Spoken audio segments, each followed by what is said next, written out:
There are so many needs in our world, in our community. We need this, we need prayer, we need coming together. We need, as the Federation said, to support our broader community. And there are needs of tzedakah that we fulfill here at this synagogue. It's my pleasure to invite Barry Rivlis to share with us a few words about that.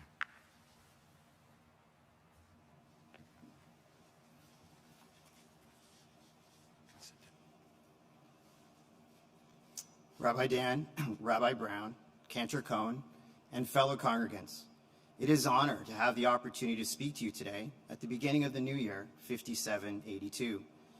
When Rabbi Dan asked me to speak about the power of tzedakah and the impact of why making an act of giving here at Temple Sholom, I thought first about the why I give tzedakah and why to this place. I traced my desire to give back to my parents of blessed memory and growing up in Windsor, Ontario, just across the border from Detroit, Michigan. My mom, who grew up in Hamilton, and dad, who grew up in North Bay, moved there from Toronto in the late 1960s. One of the first things they did was join a synagogue. Our family was active members of Congregation Bethel, the Reformed congregation in the city. More than a place of worship, Congregation Bethel was the center of our community. It was a model of how we wanted the world to be.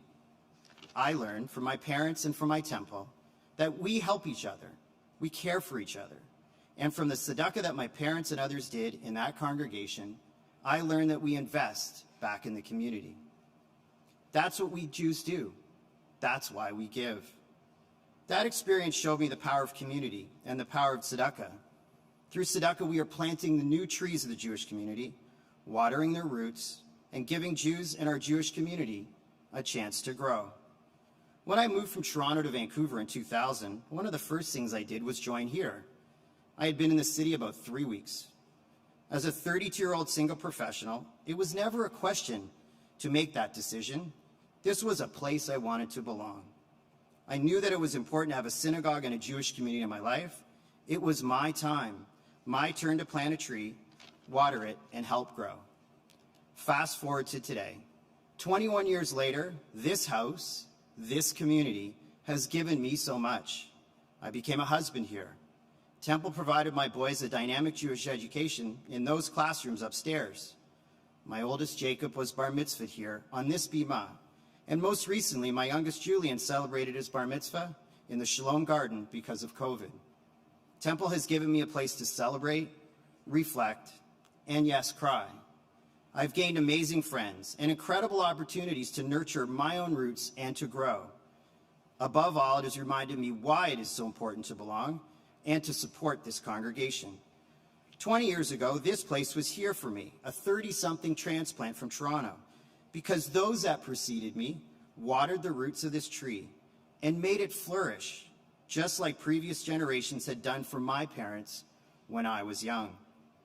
About 10 years ago, after I became the Chief Information Officer of the PHSA and Vancouver Coastal Health, the health authorities that run the hospitals and the cancer agency in the Lower Mainland, a doctor who became a good friend said to me, "This is a complex place. You can't change everything, but focus your energy on leaving it better than when you found it."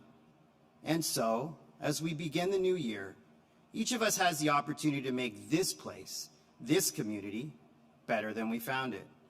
The reasons that we give, the why, are unique to each of us, but they share something. They share the incredible difference this synagogue has made in our lives, particularly during this past unimaginable year. As my parents taught me, give of yourself, whether through money or if funds are a challenge, time, to ensure the synagogue has the tools and the resources to continue to make our community a better place.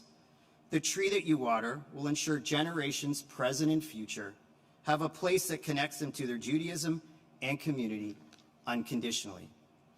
As we reflect on the past 2 years, please think of what Temple Sholom has meant to you and how you leaned on it. It never wavered, it never went dark, and kept us connected. That is my why. Please join me to make an act of tzedakah so that this home continues to be a beacon first to our Jewish community and a leader and example to the broader community each of us is part of. On behalf of my boys Jacob and Julian, may the upcoming year give you the opportunity to rekindle those human connections lost due to COVID, and bring joy, peace, health, and happiness to you and your family. Shana Tova Umtuka. Thank you, Barry.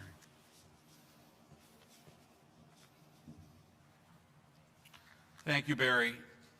Thank you and your boys for your tzedakah, which has helped our shul in so many ways, but more than that, for the reason for your tzedakah, the why that you give.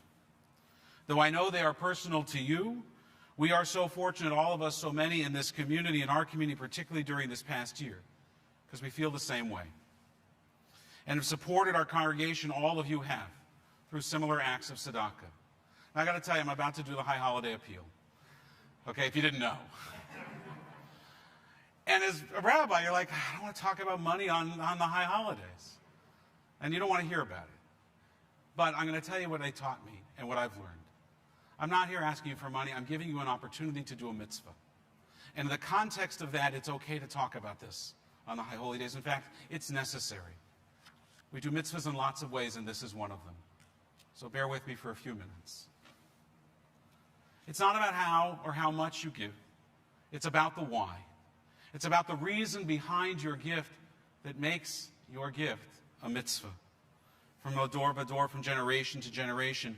More than the what, it's the why that you give that will sustain this place, this community, and our Jewish people. Look, I've been a rabbi for 21 years. And never in all of those years have I ever had the privilege to share with my congregation the news that I'm about to share with you this morning right now. Never in more than 21 years have I been more inspired by the why of a gift of tzedakah than I am right now. So here's the story. It's incredible. About 6 months ago, in the midst of COVID and everything that's going on, I get a phone call from a family in our congregation that asked to meet with me to share some news. Now, as a rabbi, your mind races when you get that kind of phone call, a message like that. They don't tell you what it's about, and you think the most horrible of things, the most heartbreaking of possibilities. And you think maybe of hopeful good news. They're going to ask me to do a wedding, a baby is coming, simchas and marriages. But never did I think of what they actually wanted to share. So this family, who wishes to remain anonymous for now, wanted to make an investment in Temple Sholom. And they told me how they consider Temple Sholom their spiritual home, and we all do. They shared with me that they wanted to establish a Temple Sholom endowment fund at the Jewish Community Foundation to serve our congregation and to be a source of perpetual income for generations to come. They told me about how they dreamed of how this new endowment fund will support our existing programs and our members. And they imagined how it will support our outreach efforts to reach more Jews, to reach interfaith families in the Lower Mainland across the area. And maybe the most important thing that they hoped for was that the endowment would enable Temple to begin a long-term approach to planning, to have the financial strength to adapt to the ever-changing needs and challenges of our community. Boy, if we learned about ever-changing needs and challenges, it's been this past year. In the midst of a pandemic, they were thinking about our future. They were thinking about the next generation of Jews who will fill this sanctuary, because we will fill it again one day. Now that's the what that they have done.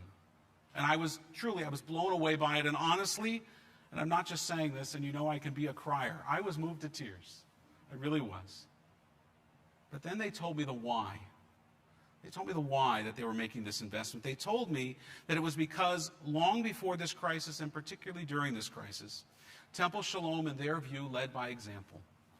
That our community showed up for each other in caring, compassionate, and creative ways. And that those of you that are watching at home, you see just one example of our creativity and innovation.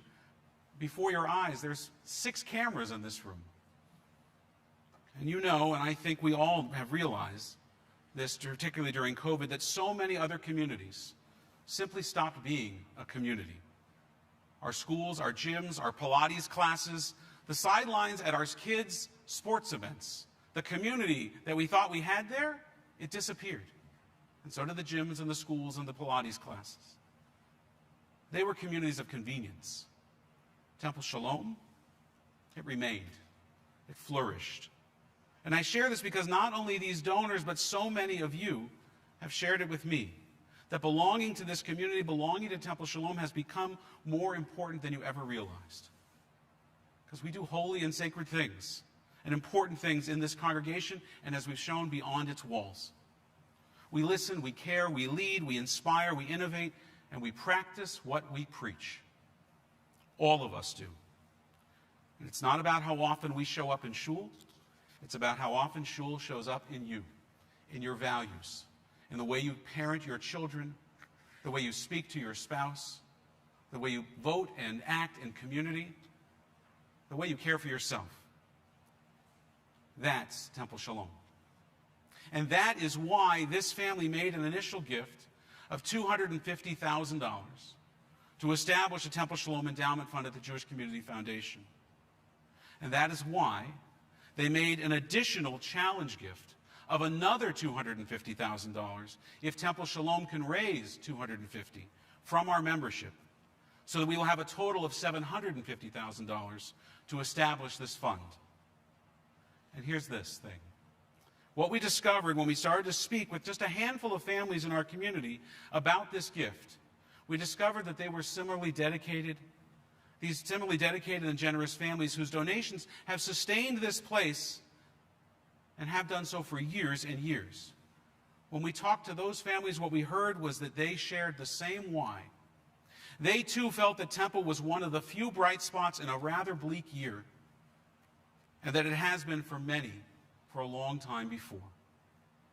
And so here's the next incredible thing. Because of those handful of incredible long-term tzedakah supporters of Temple Sholom, we already raised the $250,000 matching gift. We met the match. We thought it was going to take 3 years. It took 3 weeks. Combined with our original gift, we have already raised $750,000 for this endowment fund. And then this is maybe the most incredible thing. When I shared this with this family, they added another $125,000 to their gift so that we could match that. It would be $1 million fund. Unbelievable. In the midst of a pandemic, with all that's going on in people's lives. It's the why. It's not the amount. It's the why they did that.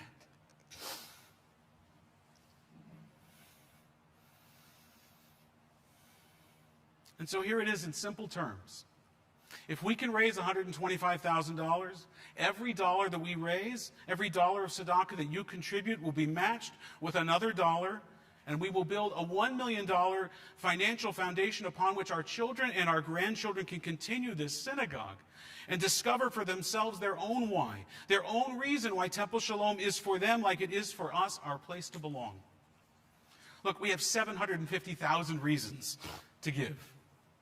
But really, it all comes down to just one. Because in spite of everything that we have been through this year, and really because of everything that we've been through this year, this community endures, it flourishes, and at a time when we need community more than ever before, we have an unprecedented opportunity to ensure it for future generations to come.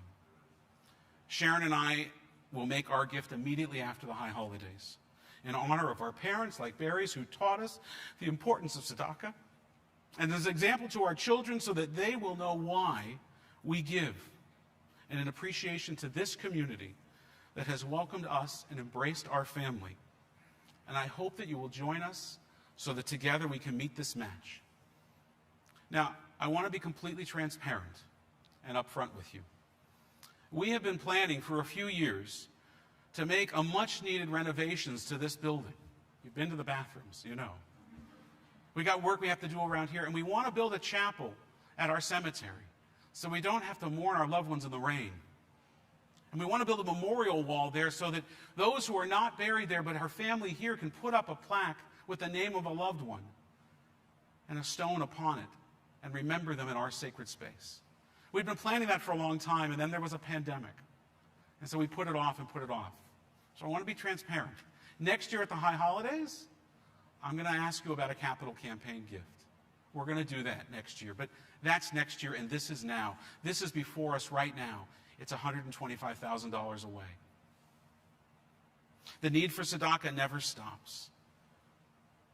After the holidays, we'll be sending out information about how you can make that gift now or as a planned gift for the future. And those praying with us online, at home, as it just came up on the screen, there's a QR code. You can scan it with your phone. It'll tell you more about the endowment fund. I had a lot of fun with QR codes this year. So why should you answer this call and meet this match? Just think about our temple. Think about what we do, about how being part of this Temple Sholom community makes you feel. Think about what we can still do, what we must be here to do for our children and our grandchildren, for the values of Canadian. We're the only Reformed synagogue in all of the British Columbia. For the values, not the only Reformed synagogue, but we're the largest one, and the only one with a full-time rabbi. Anyhow, think about what we have to do as that Reformed synagogue here in Vancouver and throughout the Lower Mainland. We promote those values in this community, and I am confident, like Barry, like the generous donors that dreamed up this gift, and those who have already shared that dream, thank you, thank you, thank you. You'll find your reason why. I know that I did. And together we will ensure the future of this community, and no matter what the future holds, we'll ensure it for generations to come. Ken Yehi Ratzon, may it be God's will. It's a mitzvah.